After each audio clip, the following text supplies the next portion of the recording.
Well, this is JC. This is a spur of the moment thing for me, as you can probably see.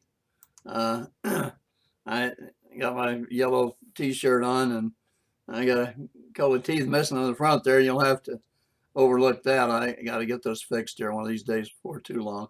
Anyhow, I was sitting here thinking about a story that I had wanted to write a long time ago, and it really is only a takeoff on Puff the Magic Dragon. And I call it Puff and Jackie Paper. Um, and I just want to put it on here and maybe put it on Facebook and see what kind of reaction it gets. And I really have it all in my mind now. I could tell the entire story, but I don't think I want to do that, not yet, anyhow. So I want to put this on there, and you just kind of comment on it and let me know what you think about it and whether you think it might be a fun story to write. I've already got two books. I got one up, chapter 35, and I don't know what to do with Todd now. He just is so unusual, and things keep happening, and I keep not being able to end the story. So anyhow, I'm going to do this one, and like I say, I'll put it on Facebook, and I'll see how it comes out. You just give me whatever comments you want to. Be honest about it. If you don't like it, that's fine. If you do, why, that's good too. So anyhow, without further ado, I'm going to start it. I call this Jackie Paper and Puff. Jackie Paper looked out the window that faced the ocean beach. He couldn't see very far because of a light fog that filled the air, but he could still see where he wanted to go today. He loved the beach. He loved the ocean. He loved the waves, the sound of the breaking surf, and the breezes coming off the water. At age 7, he was filled with awe at the things he could see and hear, and things he couldn't see or hear except in his imagination. He decided. He called to his mother and said he was going down to the beach. She immediately came into the room and looked out the window. Jackie, it's foggy and cold today. Are you sure you want to go out? Jackie was very sure he wanted to go out, and he told his mother so. She looked at him for a moment, then checked the clock on the wall. It was 10:41 in the morning, a great time to get started for Jackie Paper. She worried about him some when he was at the beach. What if a tidal wave came along and washed him away? What would she do? She could never get another kid like Jackie, that's for sure. Well, be sure to put on your boots and overcoat and your gloves. You don't want to get frozen hands. Then she left the room, and Jackie did as he was told. He put on his boots and overcoat and gloves. Not that frozen hands worried him at all. A blast of cold air hit Jackie Paper in the face when he stepped out the front door of his house. It felt great. He walked to the edge of the hill above the beach, where his trail led down to the beach, and he stopped for a moment. He scanned as far as he could see, to the edge of the water coming in and the waves breaking as surf, and he listened to the magic music of the ocean, the song it played just for him. Jackie walked slowly down the path, looking closely on both sides of the trail, maybe to see a crab or some other creature. He saw no creature, but imagined a couple. In his imagination, a puma stalked him as he descended, staying just out of sight, but allowing its breath to blow a mist Jackie could see. And he heard a very soft purr and an occasional low growl from time to time. Jackie loved this hill, loved this path and the beach and the ocean more than he knew how to say. Just walking, climbing down this trail was an adventure to Jackie Paper. But his big adventure all started when he reached the beach and where he could feel the water come in from the ocean and hear the surf crash as it broke on the beach and feel the breeze from the ocean on his body. Jackie reached the bottom of the trail and stopped to look both ways. He first looked to the left, and he already knew what he would see there. To the left, the beach stretched farther and farther away from the ocean, until maybe a half a mile away, it went as far as 500 to 600 yards up from the water. Jackie had walked down there once, but he found nothing there that interested him, so he didn't go again. Jackie now looked to the right. This is the way where Jackie's adventures always were. The beach was still 200 or so yards from the water, but as he would walk farther down along the beach, the water got closer.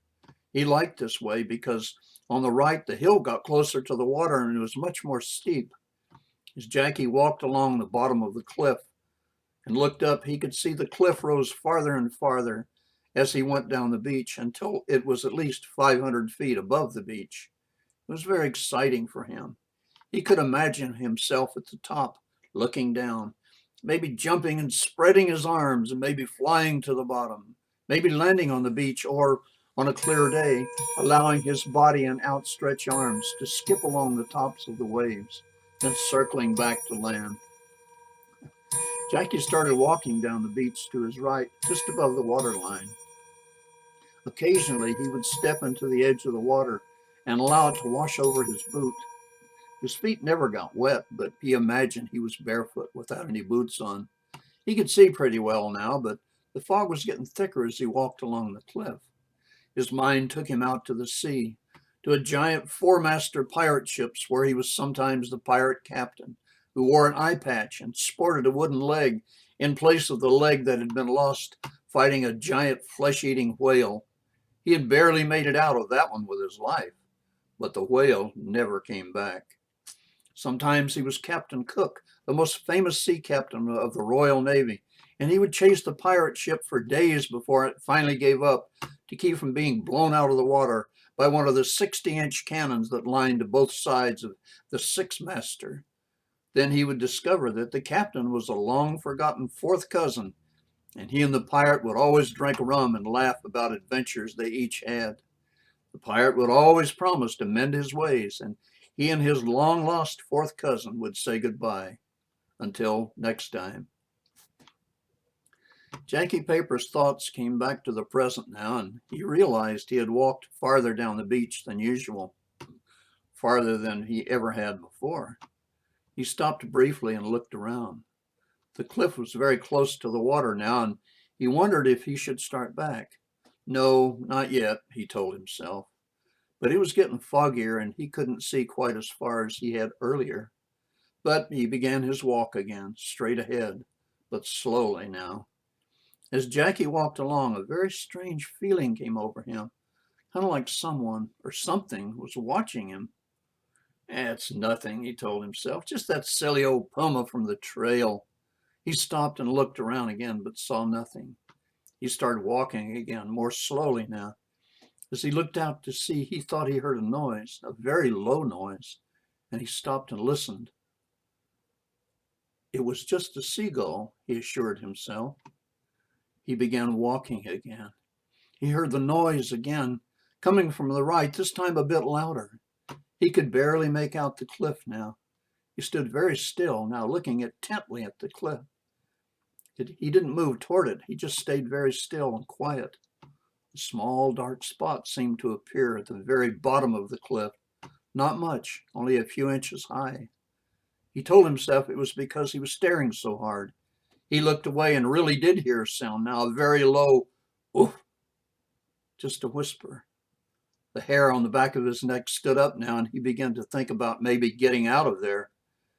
Maybe he would go a little bit closer to the dark spot. Ooh, a little louder this time. Jackie Paper stood completely still, unable to move even if he wanted to. Then as he looked at the dark spot, it seemed to begin to look like a small hole, maybe a small cave at the bottom of the cliff. What is it? He asked himself. Just then, two very small dots of light appeared, like two light bulbs turned on. Whoa! Jackie Paper realized all of a sudden that he was running as fast as he could. He didn't remember when he started running, but it must have been a very long time ago because he was puffing so hard he had to stop to get his breath. Now he looked back, but saw nothing. A thought flashed through his mind.